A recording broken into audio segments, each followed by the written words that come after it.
एक भक्त शिव की भक्ति में इतने लीन थे कि जब उनके पिता ने उनकी पूजा में बाधा डाली तो उन्होंने अपने पिता के ही पैर काट दिए। कहानी है दक्षिण भारत के 63 प्रसिद्ध नयनारों में से एक चंडीकेश्वर की।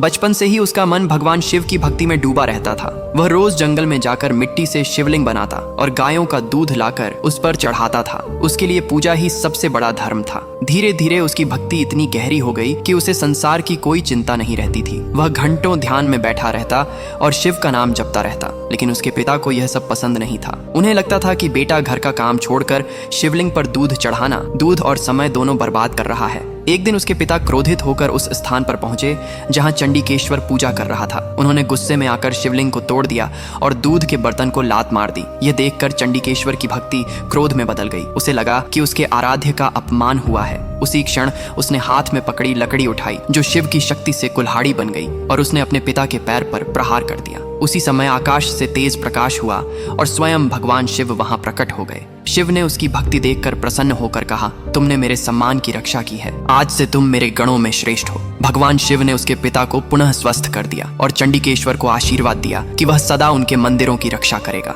तभी से चंडीकेश्वर को शिव मंदिरों की संपत्ति और पूजा का रक्षक माना जाता है और दक्षिण भारत के लगभग हर शिव मंदिर में उनकी मूर्ति अवश्य होती है। मान्यता है कि मंदिर से निकलते समय ताली बजाकर या हाथ फटकाकर उन्हें यह बताया जाता है कि हम मंदिर की संपत्ति से कुछ भी नहीं ले जा रहे हैं, केवल अपनी भक्ति लेकर जा रहे हैं। तो बोलिए हर हर महादेव।